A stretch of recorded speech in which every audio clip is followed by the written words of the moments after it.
하나님 말씀 같이 봅시다. 하나님 말씀은 에베소서 1장 17절부터 21절입니다.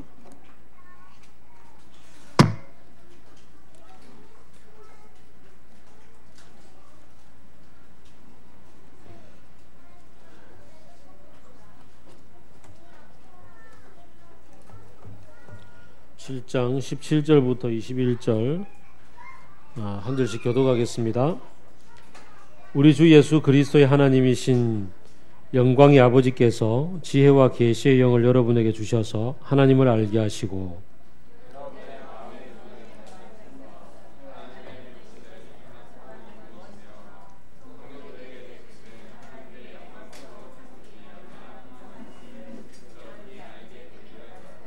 또한 믿는 사람인 우리에게 강한 힘으로 활동하시는 하나님의 능력이 얼마나 엄청나게 큰지를 여러분이 알기를 바랍니다.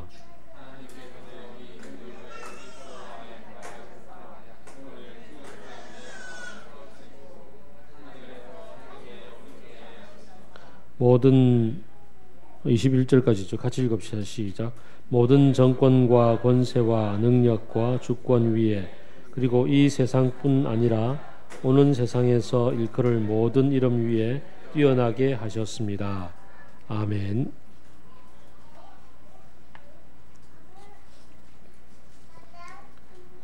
우리는 지금 에베소서를 열심히 묵상을 하고 있습니다.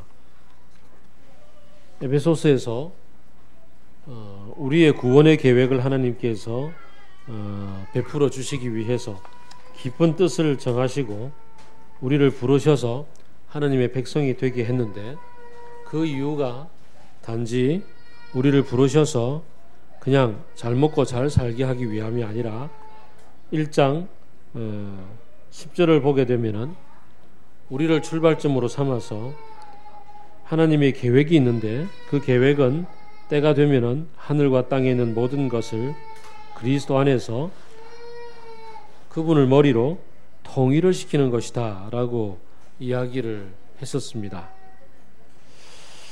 도대체 이게 얼마나 우리에게 피부로 와 닿는지, 이게 사실은 의문이었습니다. 어때요? 여러분이 1장 10절을 보면서 하나님의 뜻은 우리를 통하여서 우리를 구원하신 계획을 출발점으로 삼아서 하늘에 있는 것과 땅에 있는 것과 땅 아래에 있는 모든 것들을 통일시키려 한다라는 얘기가 뭘 뜻할까요? 이게 좀 피부로 많이 와 닿았으면 좋겠는데 얼마나 와 닿는지, 이게 이제 숙제입니다. 그렇죠, 그죠? 사실 우리는 자녀들을 키워 보면 또 통계적으로 그렇습니다. 금수저, 흙수저 뭐 이런 얘기가 나오는 사회적인 배경에서도 보게 되면, 물론 사람들의 죄성 때문에 자기들이 가지고 있는 계급의식 혹은 가지고 있는 돈들을 함께 나누지 않는, 그것을 대대 자손 이렇게 자손 대대 물러주려고 하는 그런 죄성의 발로이기도 하겠지만, 어쨌거나 어느 정도는 사람들이 태어나서 자기 부모가 살아가는 바운더리 안에서 자기 부모가 어떤 생각을 하고 뭘 좋아하고 어떤 사람들을 만나고 어떤 직업군에 있느냐를 보면서 자라기 때문에 거의 거기에서 벗어나지 않는 직업들을 선택한다고 얘기를 하죠. 그래서 장인들 보게 되면 대대로 이렇게 아버지 직업을 이어받아서 쭉 내려오기도 한단 말이죠.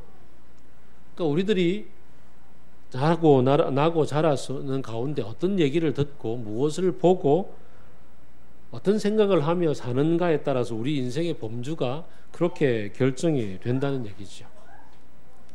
이런 부분에서 에베소서를 받아보고 있는 에베소 지역에 이 사람들이 어떠한 환경 속에서 자랐을까 생각을 해보면 참 재미있습니다. 로마 사회 속에서 에베소는 터키 반도로 건너는, 로마는 이탈리아 반도잖아요. 이탈리아 반도에서 동쪽으로 오면 그리스가 있고요. 그리스에서 배 타고 건너가면은 터키 반도가 있죠. 이번에 터키에서 쿠데타가 일어났다가 실패했죠. 터키 반도의 관문이 바로 에베소란 말이죠. 일본에서 배 타고 건너오면 관문이 어디죠? 부산인 것처럼 이렇게 터키 반도의 이렇게 관문이에요. 그래서 동쪽으로 나중에 이제 동로마, 서로마 이렇게 나누잖아요. 동로마 제국과 서로마 제국을 나누는데 동로마 제국은 이 터키 반도 쪽을 포함하잖아요. 그래서 이 관문 서로 관문의 서로가 중요한 도시가 차지하게 되는데, 그래서 로마 지역에 있어서 굉장히 중요한 군사적인, 경제적인, 문화적인 어떤 중심지 역할을 하고 있는 것이 바로 에베소입니다. 그렇게 사람들이 꽤나 많이 국제적인 감각들을 갖추고 있겠죠. 그만큼 로마적이라고 할 수가 있겠습니다. 첫 시간에 말씀을 드렸던 것처럼 2만 5천 명 정도 들어가는 극장도 있습니다. 사직 야구장이 몇 명 정도 들어가죠? 몰라요? 야구 없나요? 이런 거를 좀 알아야 되는데, 어쨌거나 오늘날로 친다면은 그 월드컵이 열리는 축구 경기장 정도만큼이나 사람들이 모이는 그러한 어떤 극장도 있었단 말이죠. 그리고 그곳에서는 여러분이 잘 아는 것처럼 아데미 신전이 있었죠. 크도다 아데미여 뭐 이런 얘기가 사도행전에 나오지 않습니까? 사도행전 19장을 보게 되면은 바울이 전도를 했을 때 그곳에서 막 희한한 능력들이 벌어지고 해서 아데미 신을 섬기고 있던 사람들이 밥 벌어 먹고 살 일이 없어져 가지고 막 데모를 했지 않습니까? 아데미가 그 영어로 바꾸어지면 이름이 뭘까요?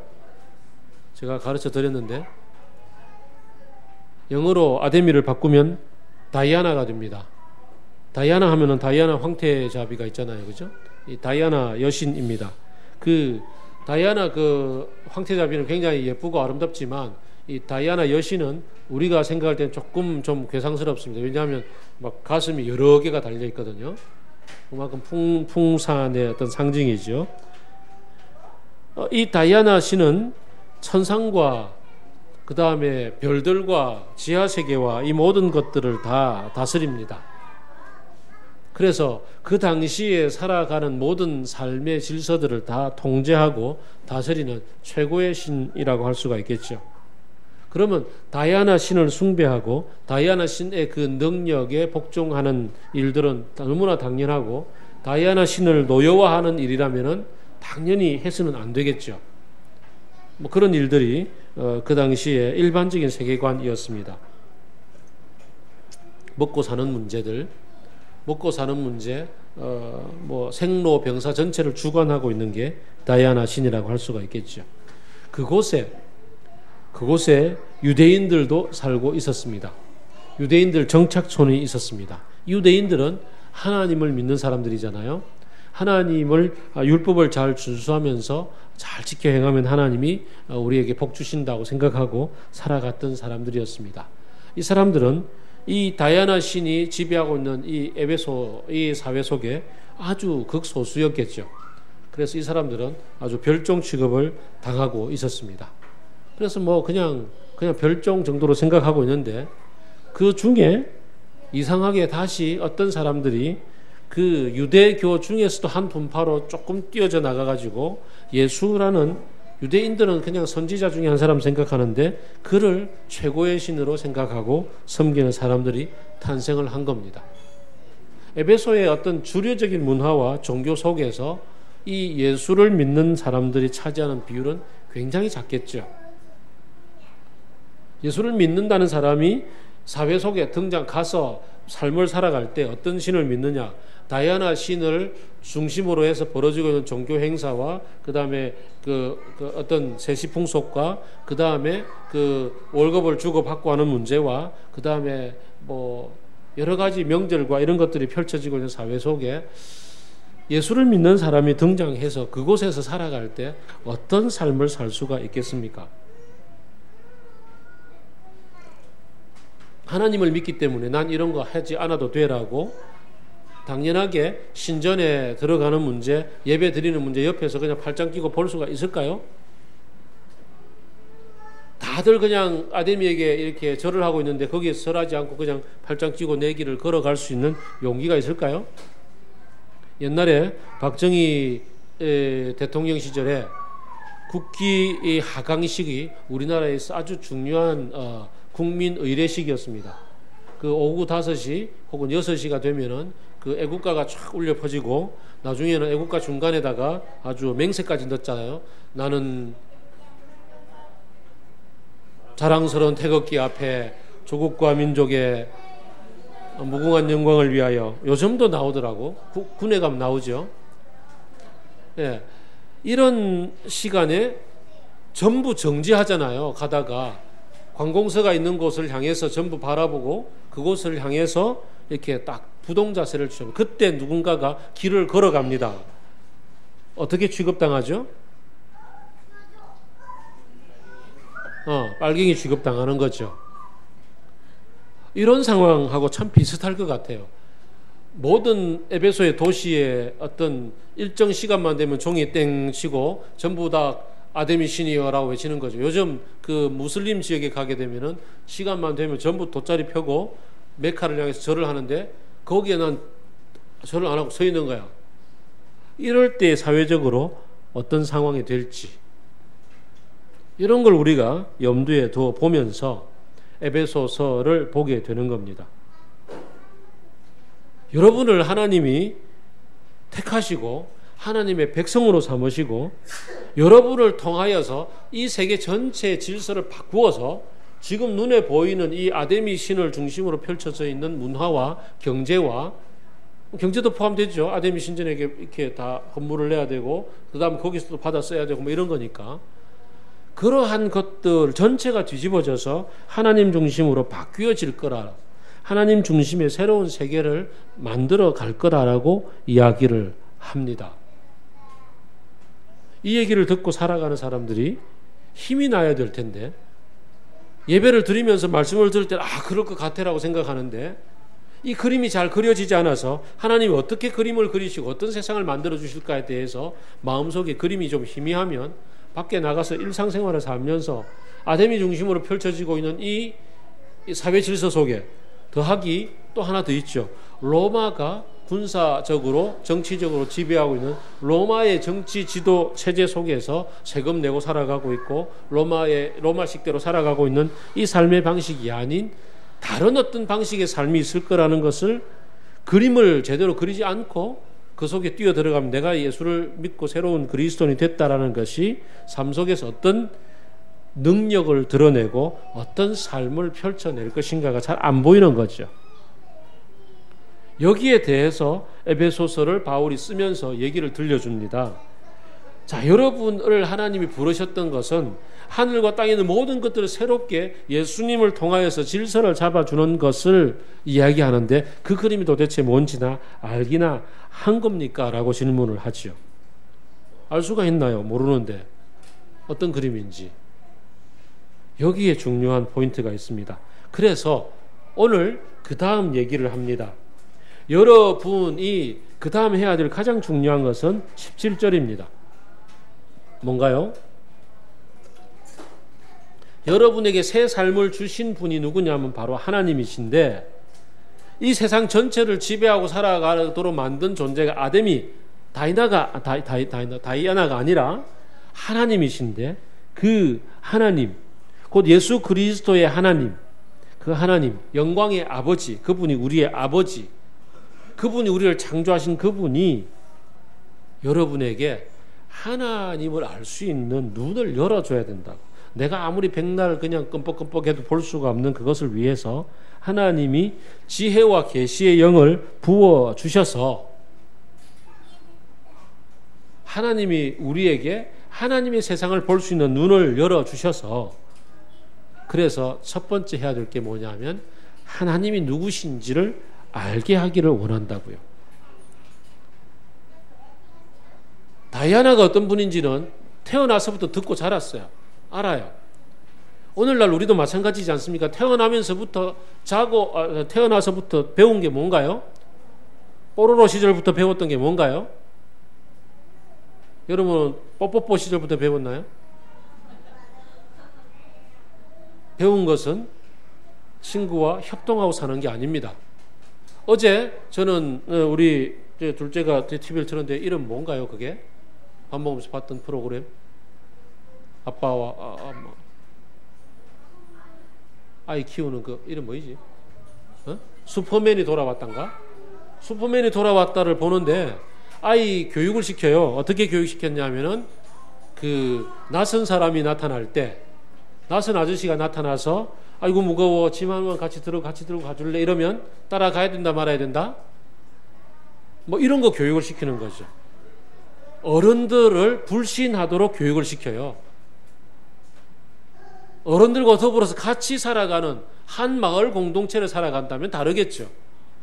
시골에서 요즘 시골도 흑산도 사건을 보면은 시골도 믿을 게 못 되는데, 어쨌거나 어릴 때 우리가 그 시골에서 살았을 때 한 마을, 어느 집에 손주 그 다음에 걔가 어떻고 던지가 몇 개고 이런 것까지 다 알고 있는 그런 마을에 살던 시절하고 다르게 이 도시 사회를 살면서 우리는 누군가 어른이 다가와서 나에게 같이 가자고 얘기하면 절대 가면 안 된다는 교육을 받죠. 이런 교육을 받고 자란 우리에게 우리 유치부 아이들에게 여러분이 설교를 합니다. 우리 오늘 오후에도 하겠죠? 하나님은 우리를 가족으로 만드셨어요. 우리를 공동체로 만드셨어요. 충돌이 생길까요? 안 생길까요?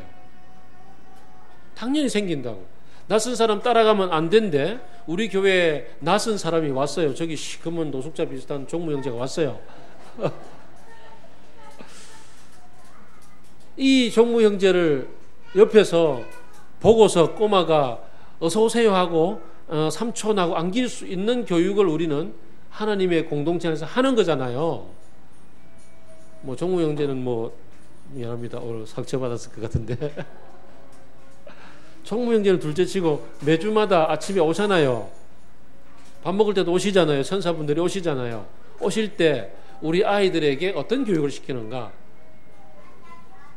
밥을 퍼서 우리 봉지에 들어서 갖다 드리는 교육을 시키는, 이걸 우리가 하게 될 때 이 사회가 가르치는 교육이랑 충돌한단 말이죠.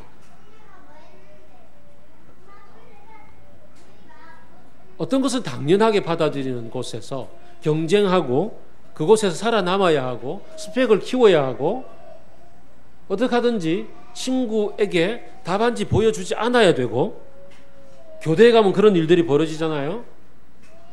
우리 딸이 공부하는 교대에 가면은 클래스 우리 친구들 빼고는 만든 답안지 절대 안 보여주잖아요. 그렇죠? 다른 교대 나왔나요? 그런 사회를 살아가는 우리들에게 하나님의 다른 세계의 얘기를 보여주려고 하면 무엇보다도 다이아나보다는 위대하신 분, 다이아나보다는 비교가 되지 않는 창조주이신 그분, 우리를 만드신 그 하나님이신 분, 우리의 아버지이신 분, 우리를 구원하신 예수 그리스도를 있게 하신 그분의 누구인지를 아는 것, 거기서부터 출발해야 되지 않나요? 새로운 세계관을 배우기 위해서, 새로운 삶을 알기 위해서 새로운 존재를 만나야 된단 말이지요. 이 시대를 이끌어가고 있는 최고의 가치의 복음이 아니라 그것을 무력화시킬 수 있는 진짜 하나님을 만나기 위해서 그분은 먼저 우리를 찾아오셔서 우리에게 마음 문을 열어주시고 우리의 눈을 열어주시고 우리의 믿음의 눈을 뜨게 해주시고 우리의 영의 상상력을 깨워주셔서 그분을 보게 해주실 때, 그때 새로운 일이 벌어진단 말이죠. 하나님을 인격적으로 만나서, 참 여기 중요해요.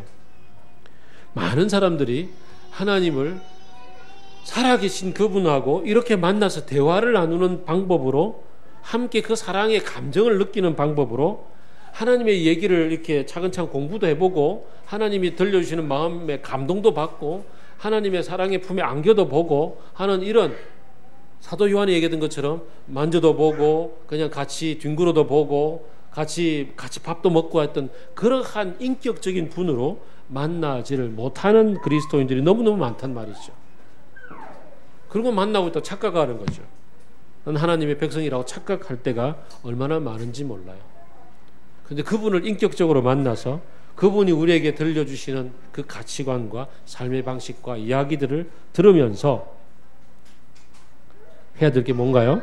두 번째로 하나님 우리의 눈을 밝혀주셔서 18절 차근차근 하나님과 동행해 가는 가운데 하나님이 우리를 불러주신 부르심의 그 소망이 뭔지,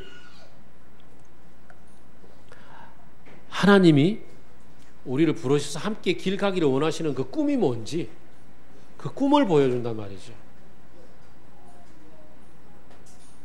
제가 부산대학 IBF에서 그 개척 멤버로 지냈잖아요.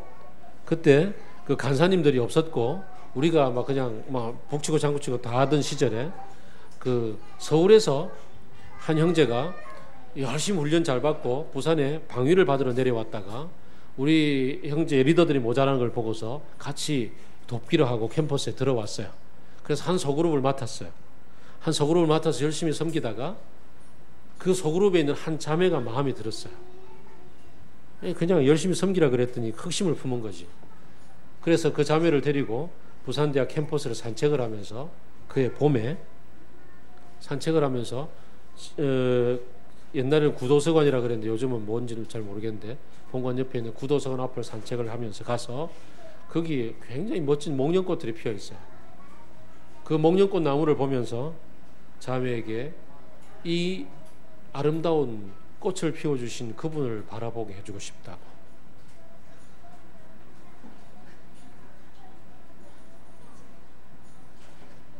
그 목련꽃 아래에서 베르테르의 시를 읽노라 이런 게 아니고 이 목련꽃 아래에서 이 목련꽃을 지어주신 그분을 함께 바라보고 길을 걷고 싶다고. 이러니까 이 자매가 마음이 녹아서 그냥 같이 평생을 결혼하고 살게 됐어요.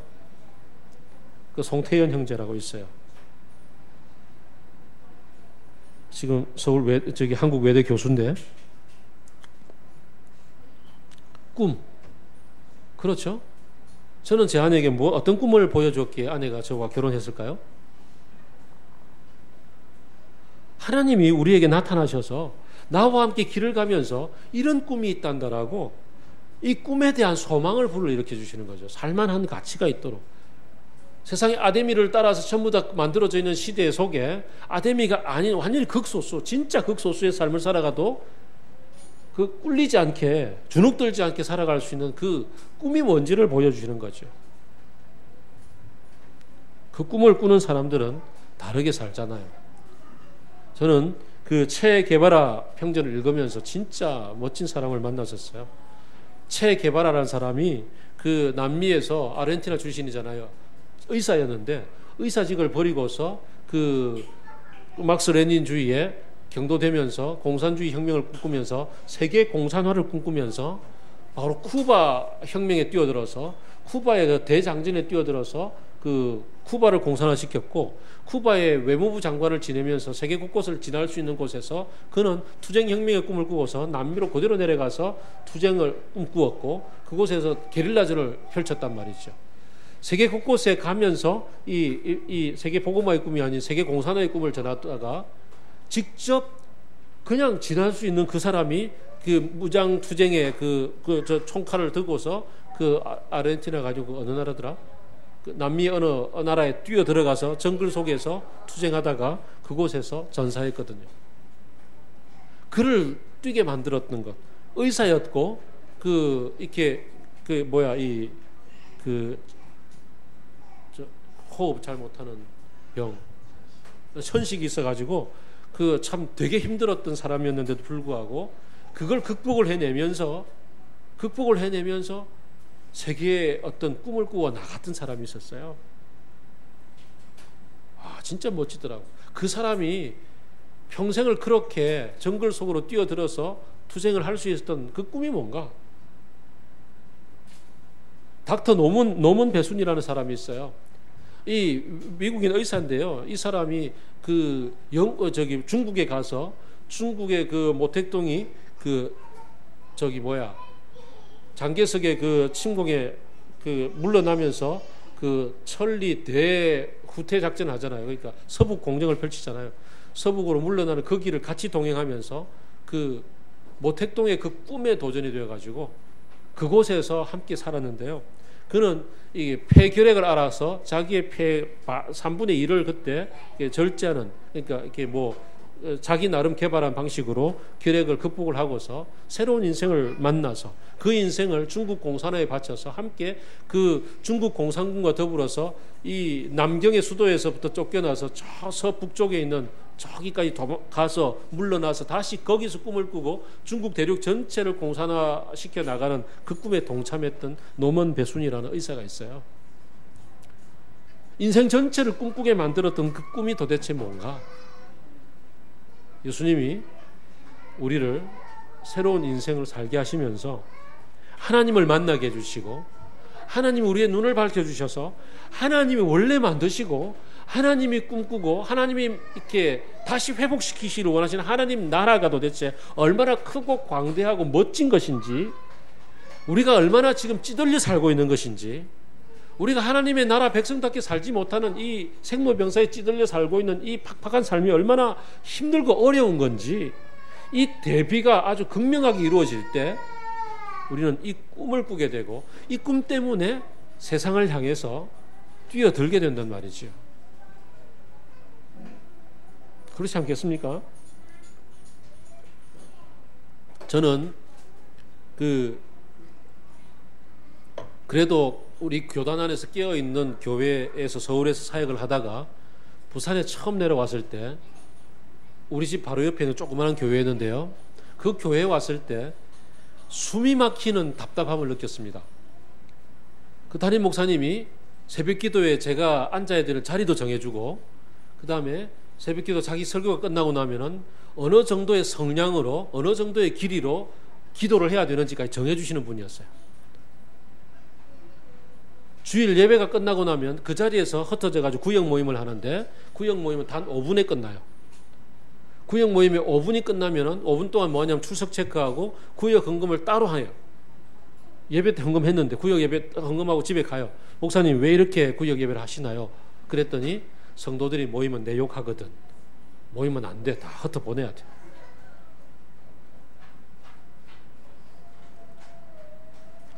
어느 성도에 상이 나서 문상을 가는데 저기 동두천이었어요. 오후에 출발을 했어요. 봉고한 대로 문상객들을. 근데 목사님이 그 문상객들을 향해서 다음날 새벽 기도에 와야 된다고 얘기를 했어요. 철저하게 옥죄이는, 아까 기도 중에 두려움을 먹고 사는 직업이 판을 친다고 했는데, 진짜 두려움 속에서 성도들이 벌받지 않기 위해서 신앙생활을 하는 그 율법에 철저히 매여 있는 그런 성도들을 만났을 때 너무너무 답답했고 너무너무 가슴이 찢어졌고 너무너무 울분이 쌓였어요. 어떻게 이런 목사가 있을 수 있는가? 어떻게 이렇게 성도들을 이렇게 두려움 속으로 몰아가서 종교 장사를 하고 있는 사람이 있을 수 있는가? 저는 거기에 3개월 있다가 뛰쳐나왔어요. 3개월 동안에 제가 목사님을 모시고 야유회를 6번 갔었어요. 한 달에 2번씩 매주 먹으러 가고, 성도들이 그 피땀 흘린 헌금을 가지고서 자신은 그렇게 띵까띵까 먹고 사는데 어떻게 이럴 수가 있는가? 저는 그래서 이런 성도들을 이렇게 목회해서는 안 되겠다. 정말 예수님의 제자가 되면 너희가 진리를 알지니 진리가 너희를 자유케 하리라 라는 말씀으로 진짜 자유가 뭔지, 하나님 해방시켜 주는 자유가 뭔지 그 꿈을 꾸며 그 꿈으로 살아가는 사람들을 함께 살고 싶다. 그런 교회 하고 싶다. 그런 꿈이 제 속에 있었습니다. 그래서 시간과 때를 지나서 때가 되었을 때 이 맑은 물을 함께 하게 되지 않았습니까? 그리고는 지금 그 자유로운 세상 속에서 하나님의 이 나라의 꿈을 함께 꾸고 하나님이 주신 그 꿈을 가지고서 우리 인생 전체를 투사해서 뛰어들 수 있는 그 소망이 뭔지, 그 소망을 같이 나누고 배우고자 하는 겁니다. 주님은 우리를 당신의 피와 몸을 들이셔서 십자가에서 우리를 살리시고 하나님을 알게 하셨을 때 하나님 나라의 그 꿈이 뭔지, 에베소 1절 10절이 얘기하는 그 때가 되면 하늘의 것과 땅 아래의 모든 것들을 주님 안에서 통일시켜서 새로운 질서를 만드시는 그게 도대체 뭔지를 우리가 좀 맛을 보게 하고, 그 맛을 본 사람들이 그것을 꿈꾸게 하는, 그것을 원하시기 때문에 우리를 부르셨다고 얘기를 합니다. 우리의 인생 가운데서 먹고 사는 문제가 눈앞에 펼쳐져 있는 이 시대 속에서 신자유주의가 우리를 옥죄면서 1%를 위해서 99%가 개돼지가 되는 세상 속에서 그 1%에 속하기 위해서 아둥바둥 아니 그냥 개돼지 중에서 그래도 생명이라도 보존하기 위해서 살아가고 있는 이 시대 속에서 하나님이 우리에게 가지시기를 원하시는 꿈이 뭔지를 주님을 알면서 하나님을 만나면서 알기를 원한다고 사도 바울은 그걸 피를 토해서 얘기하고 있는 겁니다. 두 번째는 하나님 나라에 하나님이 우리에게 누리기를 원하시는 그 상속의 풍성함이 얼마나 큰지, 하나님 나라의 상속의 풍성함이 얼마나 큰지. 타이타닉이라는 영화를 보셨지 않습니까? 타이타닉의 그 주인공이 도박해가지고 트럼프 해가지고 폭 갇혀가지고 그 승선권을 땄지 않습니까? 그리고는 타이타닉에 타보니까 놀라운 세계가 펼쳐져 있는 거죠. 보지 못했던 세계를 만났고 거기에서 정말 잊지 못할 한 아름다운 여인을 만나지 않습니까? 그 여인은 어떻습니까?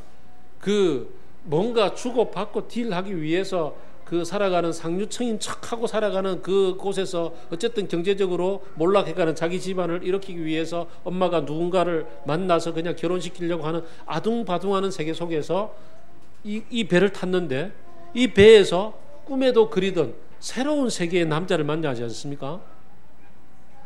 그런 것처럼 하나님을 만나고 하나님이 펼쳐주신 나라 속에서 하나님이 우리 보고 살라고 하는 어떤 풍요로운 세상에 도대체 그 풍요가 뭔지, 그 풍요로움이 뭔지를 조금씩 맛보라는 거죠.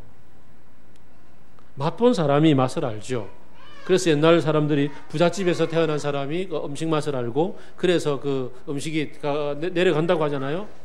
전라도 출신들이 그 풍성한 산물들이 많기 때문에 전라도의 그 음식 맛을 알아서 어딜 가도 음식만 하나만큼은 전라도 출신 여인들이 알아주지 않습니까? 맞죠? 예, 수미자매 음식 잘하는 이유가 거기 있다고. 그런 것처럼 하나님 나라의 풍성함을 상상만 하는 게 아니고 하나님께서 주실 그 상속의 분량을 지금 이곳에서 하나님이 우리에게 주시는 거예요. 그 주시는 것을 어떻게 우리가 누릴 수 있느냐 하면은 실제로 눈앞에 요즘 증강현실 이런 거 있잖아요. 그죠? 이거 끼면은 바로 현실로 내가 지금 그냥 백척간두 절벽에 서 있는 것으로도 느껴지고 하잖아요. 내 몸은 여기 있지만 그런 것처럼 믿음의 눈이 열려서 하나님이 우리에게 지혜와 계시의 영을 주셔서 우리의 눈이 열려지고 우리의 마음이 열려지고 그래서 우리가 실제로 하나님의 나라를 여기서 살아가는 거예요. 이게 놀랍단 말이죠. 그걸 내가 지금 여기서 살지 않으면 단지 상상만 하고 있으면 나는 여기서 그 옛날에 정말 도저히 이해가 안 되었던 매트릭스의 세계 속에서 나는 현실로 사는데 여기에서 내 몸이 있는 것 이런 게 아닌 진짜 여기에 있는 하나님의 나라를 내가 살아가는 삶을 산단 말이죠. 하나님께서 내게 주신 그 풍성함을 여기서 누리고 사는 사람. 그래서 스데반도 돌에 맞아 죽으면서도 하나님을 만났기 때문에 하나님 나라의 부유함을 여기서 알기 때문에 그래서 돌 던지는 사람들에게 아무런 얘기를 하지 않는 거죠. 보복을 하지 않는 거죠. 저들을 용서해달라고 도대체 알지 못하기 때문에 저런 거라고 얘기를 하는 거죠. 그런 겁니다. 세 번째로 믿는 우리에게 강한 힘으로 활동하시는 하나님의 능력이 얼마나 엄청나게 큰지, 하나님의 능력이 얼마나 큰지. 저는 적어도 우리 교회 성도라면은 우리 교회 몇몇 전설들은 다 알고 있으리라고 생각합니다. 개척 초기의 전설 가운데 하나는 우리 해련자매의 전설입니다. 해련자매 뇌수술을 3번이나 했지 않습니까? 뇌종양 때문에, 뇌하수체 종양 때문에 눈이 보이지 않아서 수술을 시작을 했는데 이게 3번까지 갔었어요. 첫 번째 수술을 하고 실패를 했고 아직까지 남아있는 사실 앞에서 수요 기도를 할 때 이 자리에 다 자리 치우고 앉아가지고 아직 완치가 안 되어서 서울 가야 된다는 얘기를 듣고서 기도를 하는데 그때 그 깊은 강에서 주가 나를 일으키셨네 호산나 호산나 찬양할 때 온 교회가 몇 명 되지 않는 온 교회가 다 울었잖아요. 다 울면서 소망하면서 기도했다고요. 하나님 살려달라고. 그랬던 그 자매가 2번의 수술 끝에 다시 2번을 더 하고 나서 완치가 되었는데 이 완치된 자매가 아들을 둘이나 낳을 줄 어떻게 알았냐고요. 아무도 아기를 가질 수 없을 거라고 생각을 했었어요. 이 뇌하수체 종양으로 인한 부작용으로, 후유증으로. 이런 기적을 체험했단 말이죠. 근데 이 기적이 어디 그 자매뿐이겠습니까? 지금 우리의 현실 가운데 당하는 어려움들 속에서 하나님은 기도하고 구할 때에 성령의 능력을 통하여서 한 사람 한 사람을 일으켜 세워주시는 체험들을 기도해 본 사람은 알아요. 이거 경험 못한 사람은 진짜 그리스도인 아니에요. 하나님이 나에게 능력을 얼마나 베풀어 주시는지를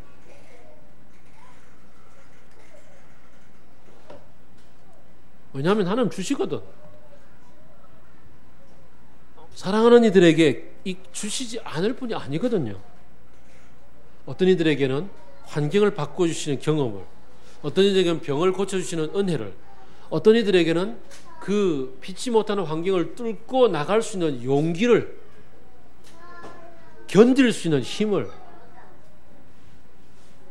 주시는 분이 하나님이시라고요. 그렇지 않아요? 하나님의 이런 무한한 능력을 체험해 본 사람은 그 맛을 알아서 진짜 하나님 앞에 문제만 생기면 달려가요. 가서 구하는 거죠. 기도하고. 그럴 때마다 하나님이 응답의 역사들을 체험해 주신다. 부어 주신다고요. 일이 어렵냐고요? 힘드냐고요? 기도하자고요. 기도의 자리에 앉아서 기도하면 하나님은 내가 예상하지 못했던 방식으로 길을 열어주시고 해결해 주십니다. 그렇지 않나요? 오늘 이 한 절 하다가 설교 다 끝내야 될 것 같은데.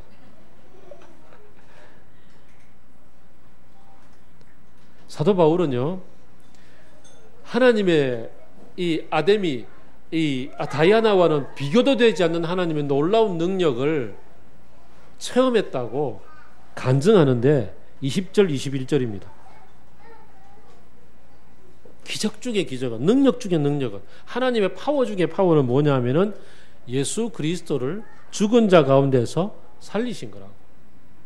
그 시절에, 아니 이 시절도 마찬가지지만 죽은 사람을 죽어서 그곳에서 잘 살게 하시는, 그건 누군가 기대할 수 있는 바예요. 신이라면 누구나 하겠죠, 그죠? 근데 죽어 버렸던 사람을 다시 살려서 이곳에 몸을 입고서 눈앞에 드러나도록 해주신 분은 하나님이 처음이란 말이죠. 경험상으로. 그런 능력을 하나님이 발휘해 주셨는데, 그런 체험을 하게 해주셨는데, 이 시대는 그 시대잖아요. 사도 바울뿐만 아니라 사도 베드로, 모든 예수님의 부활의 증인들이 살아있던 시대잖아요. 그 시대에 에베소서를 썼으니까 이 진짜 능력 중의 능력은 우리 믿는 예수님이 부활하셔 살아나신 거라고. 그리고는 두 번째는 그것에 근거해서 하나님의 오른편에 앉히셔서 모든 정권과 권세와 능력과 주권들 위에 그 모든 것을 다스리게 해주셨다고요. 살아났으니까 끝난 거잖아요. 부활했으면 끝난 거잖아요. 그 당시에 제가 지난번에 한 말씀드렸던 것처럼 그 신의 영역으로 던져 보아서 신의 영역에서 살아난 사람은, 다니엘서 제가 묵상할 때 그 얘기를 드렸잖아요. 신에게 던져 보아서 재판하게 하는 것. 그래서 그가 예를 들어서 뱀의 구덩이에 던졌는데 살아났다. 이러면 이미 우리가 판단할 수 없는 무죄 입증이잖아요. 예수님이 유죄 선포하고 십자가에 달아버렸는데 죽음을 딛고 일어나셔서 살아나셨으면 모든 사람들의 입을 막아버린 거죠. 이 시대를 다스리고 있다고 생각하는 다이아나의 모든 통치 권력들, 이 시대의 어떤 지역신이라고 알려져 있는 것들, 혹은 그 당시의 사회제도와 법제도와 로마의 지배권 전체를 다 무력화시킬 수 있는 하나님의 오름이라고, 하나님의 선포라고 알려지는 거죠. 그러니 정권과 권세와 능력과 주권 위에 모든 것을 다스리시는 분으로 앉으셨다고요.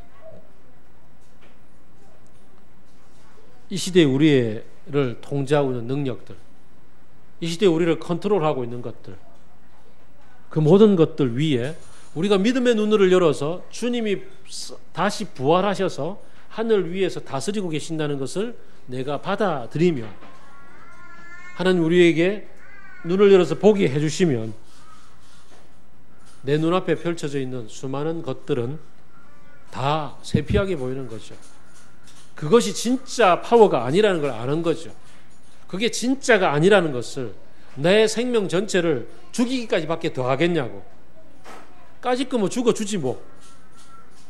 죽고 나서도 살리신 분이 계시는데 죽어주지 뭐. 아브라함의 그 갈등의 시간을 지나서 아브라함이 이삭을 잡을 때 그때 심정처럼 까짓 거 하면 죽어주지 라고 뛰어드는 거죠. 그럴 때 일이 벌어지는 거잖아요. 여기 계신 주부들 가운데서 생선 비린내가 좋아서 생선 손질하는 사람 잘 없을 거예요. 생선 내장 물컹물컹 가는 게 그게 다 느낌이 너무 좋아서 좋아 이러면서 생선 손질하는 사람 없을 거라고. 하지만 이 생선을 조리해서 가족들이 같이 먹을 때 그 맛을 알고 그 행복감을 알기 때문에 이 비늘을 칠 때 힘듦과 생선 요리할 때 그 비린내와 모든 것에도 불구하고 까짓 거 하지 그러고 칼 들고 들어가는 거잖아요. 그런 것처럼 까짓 거 하면 죽어주지 뭐 그러고서 이 시대를 향해서 뛰어들 수 있는 용기가 생길 수 있는 것은 뭔가요? 하나님의 능력이 얼마나 큰지를 알기 때문에, 하나님 우리에게 그것을 통해서 하시고자 하는 그 꿈이 뭔지를 알기 때문에, 그래서 뛰어들 수 있게 되는 거란 말이죠. 그러니 이 시대 속에서 우리가 어떤 힘을 발휘하고 살겠습니까? 지난 금요일날 우리는 목자들이 모여서 마가복음 6장 공부를 했습니다. 예수님이 12제자를 처음으로 파송했어요. 지금까지는 기적을 베풀고 있는 사람들을 예수님을 옆에서 서빙을 했었어요. 근데 이제 너희끼리 가라는 거죠. 둘씩 짝지어서 보냈습니다. 그러면서 예수님이 권세를 주셨다 그랬어요. 귀신을 내어 쫓는 권세, 병을 고치는 능력 이런 것들을 주셨어요. 권세를 주셨다. 여러분들이 세상 속에 섰을 때, 직장 앞에 섰을 때, 상사 앞에 섰을 때, 이 시대의 엄청난 이 거대함 앞에 섰을 때, 마치 그 모세가 이집트로 돌아가서 백성들이 끌어내라 그랬을 때, 내가 도대체 나를 보낸 사람이 누구라고 얘기해야 됩니까? 라고 얘기하는 것처럼, 이 거대한 이 시류 앞에서 맞짱을 뜰 수 있는 힘을 가지고 딱 버티고 섰는데, 야, 너 뭔 백으로 그냥 서 있냐고 얘기를 한단 말이죠. 그럴 때 나를 보내신 그분의 권세가 뭐냐고, 오토리티가 뭐냐고, 그 권위가 뭐냐고, 나 이런 사람이야, 딱 내세울 수 있는 나 이런 사람이라고 얘기하는 내 뒤에 백이 뭐냐고.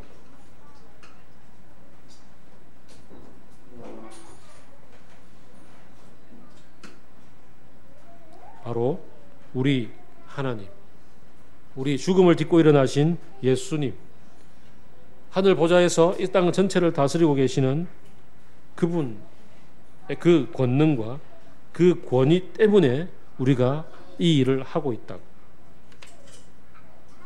이 모든 것들을 가능하게 하려면 눈이 열려야 됩니다. 믿음의 눈이 열려야 되고, 우리의 마음이 변화를 받아서 하나님을 만날 수 있어야 합니다.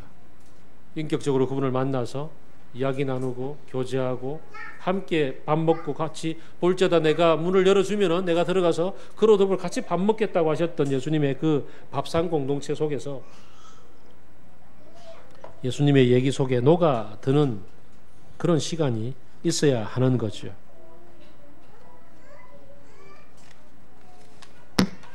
그러다 보면 우리가 가지는 꿈이, 우리가 가지는 이 하나님 나라의 비전이 구체화되어지지 않겠습니까? 내 개인의 삶 속에서 내가 어떤 존재인지에 대해서, 그래 내가 이런 사람이야 라고 딱 내세울 수 있는 나 존재 근거에 대해서 새로움을 입지 않겠습니까?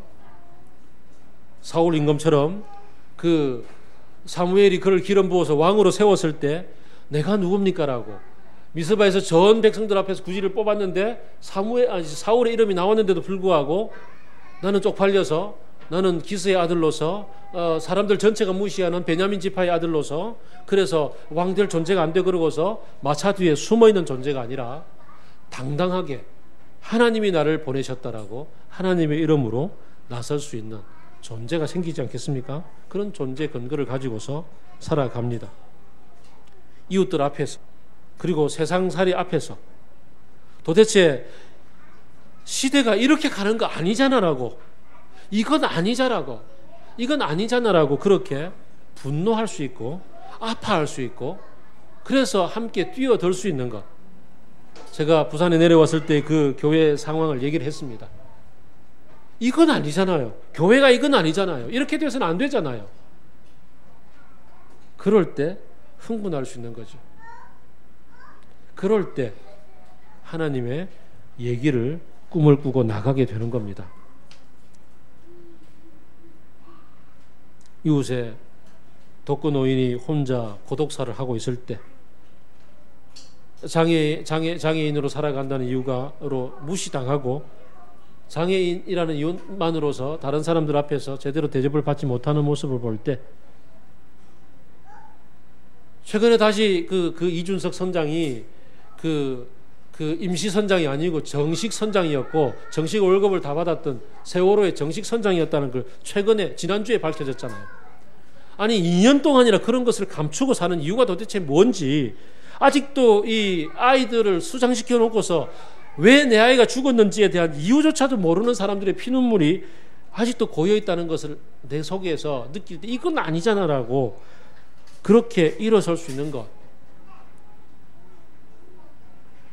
그런 게 하나님이 내 속에 계시고 내 믿음의 눈을 열어주시고 하나님이 꿈꾸는 세상을 바라볼 때 내 현실 속에 그 꿈과 상충하는 일들을 보면서 맞짱을 뜰 수 있는 일을 하게 되는 겁니다.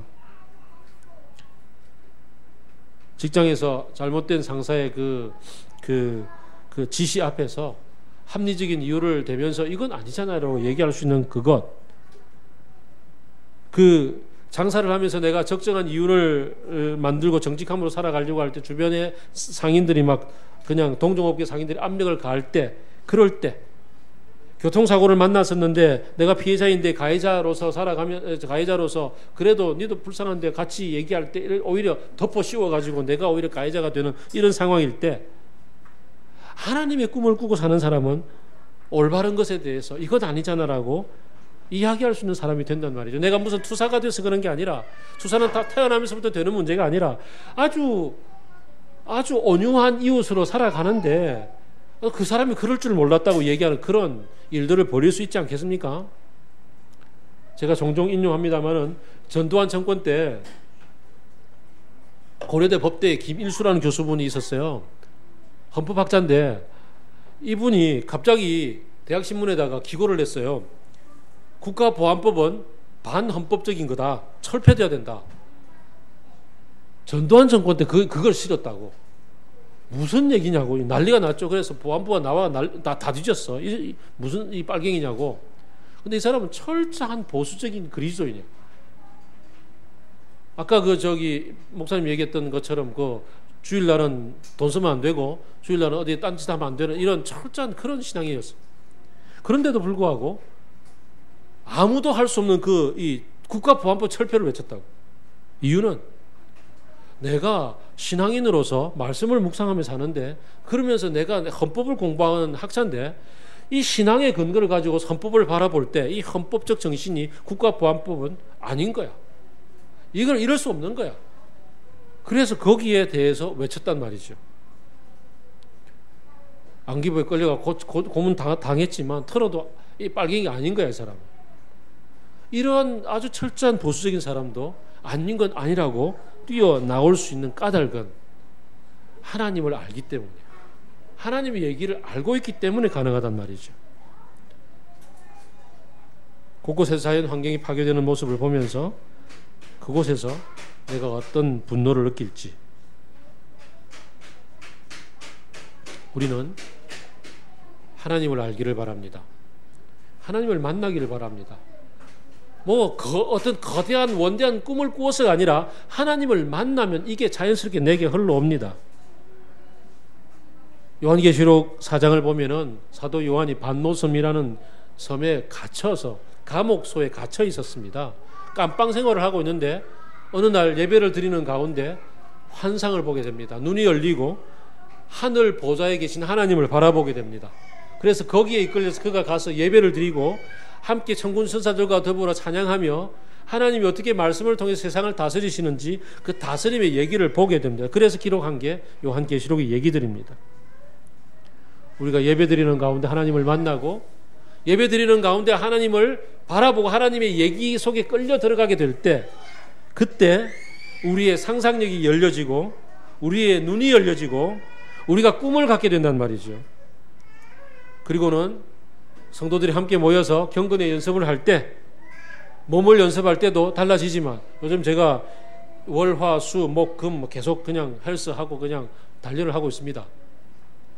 여러분 앞에 좀 새로워 보이려고. 제가 지난 월요일 날은 우리 집에서 코스트코까지 걸어가서 저 뒤에 가방 사왔어요.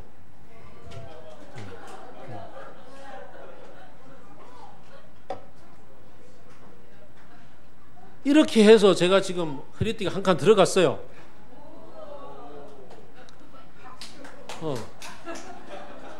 이렇게 하니까 허리띠가 한 칸 들어가는 것처럼 우리의 경건의 연습은 디모데전서 4장 8절에 의하면은 육체의 연습도 육체의 이 단련도 우리를 이렇게 기쁘게 하건만 경건의 연습은요 이 세상과 장차 올 세상의 생명을 약속해 준다 그랬어요.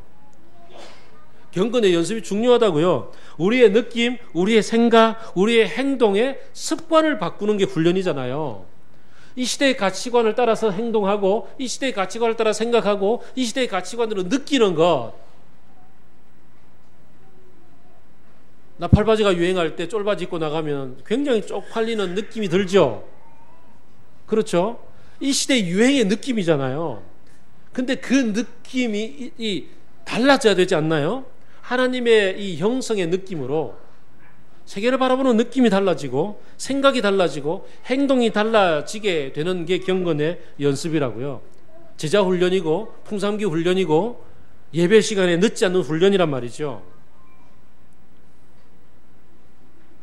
하나님을 만나고 하나님의 생각대로 바뀌어져가는 연습을 해야 되겠죠. 그리고는 연습대로 한번 실천해 보는 거예요. 오늘 우리가 듣기로 했지만 사람 숫자가 너무 작아서 다음 기회로 돌렸던 최규창 형제가 함께 같이 살기 꿈을 꾸고 실천했잖아요.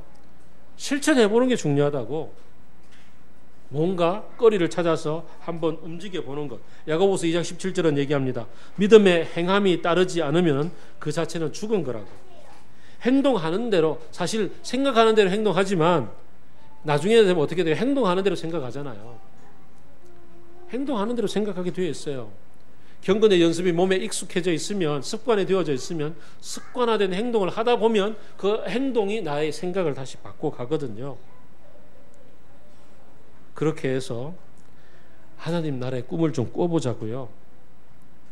이 모든 것 위에 주님이 주시는 그 소망과 능력을 체험하며 살고 주님의 평화를 맛보며 살아보자고요.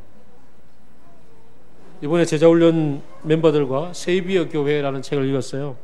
세이비어 교회가 미국에서 200명도 채 안 되는 교인들이 함께 모여 살아가지만 그들이 제대로 된 훈련을 하고 제대로 훈련한 대로 제대로 살아가니까 미국 전체가 들썩거리는 그런 영향력 있는 교회가 됐단 말이죠.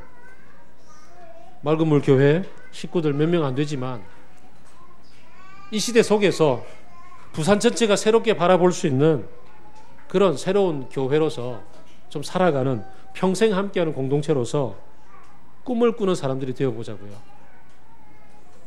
그 꿈은 하나님을 만나면서 이루어집니다. 하나님을 만나서 하나님의 얘기를 들으면서 달라집니다.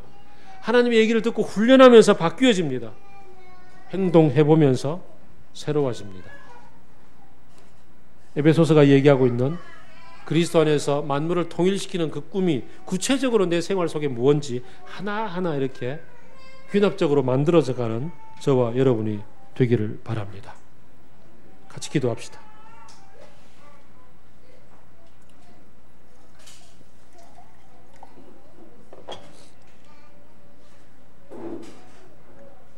저는 13년 전에 이건 아니잖아, 하나님이 이런 거 하자고 교회 세운 거 아니잖아 라고 참 흥분에 흥분을 하면서 맑은 물 교회를 몇몇 형제들과 같이 시작을 했습니다. 그리고 이제 여러분들이 같이 이 자리에 있습니다.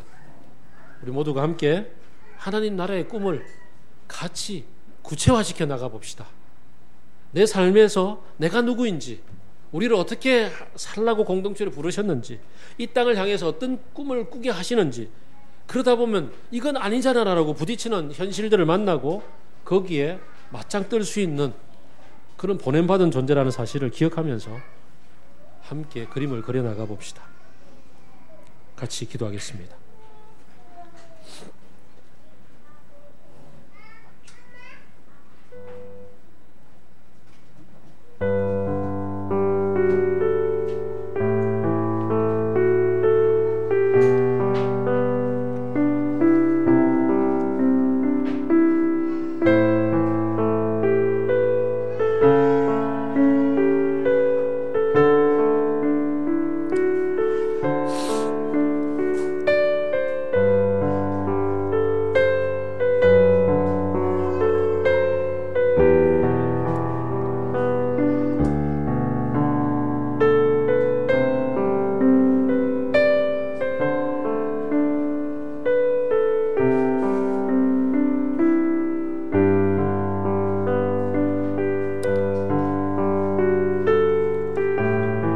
주님,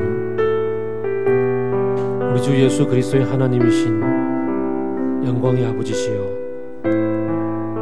우리에게 지혜와 계시의 영을 부어 주옵소서. 우리의 믿음의 눈을 열어주셔서 하나님을 알게 하여 주옵소서. 평생 동안 영원토록 하나님을 더 깊이 더 넓게 알아갈 수 있도록 이끌어 주옵소서. 우리 전인격의 영혼의 눈을 열어주셔서 하나님 우리를 부르신 그 부르심의 소망을 알게 하여 주시옵고, 그 소망을 알아차리며 현실에 적용하게 하여 주시옵고, 하나님 우리를 살게 하신 그 영광스러운 상 속의 풍성함을 우리의 삶 속에 누릴 수 있게 하여 주옵소서. 성령께서 우리를 붙잡아 주셔서 삶의 난제들을 헤쳐나가게 하시는 그 능력이 얼마나 큰지를 기도 가운데 체험하게 하여 주시고, 이 땅을 견디며 나갈 수 있는 능력을 날마다 누리며 살게 하여 주옵소서. 그래서 이 땅에서 하나님의 나라를 살아가는 주님의 백성으로서 우리를 세워 주옵소서. 예수 그리스도의 이름으로 기도드립니다. 아멘.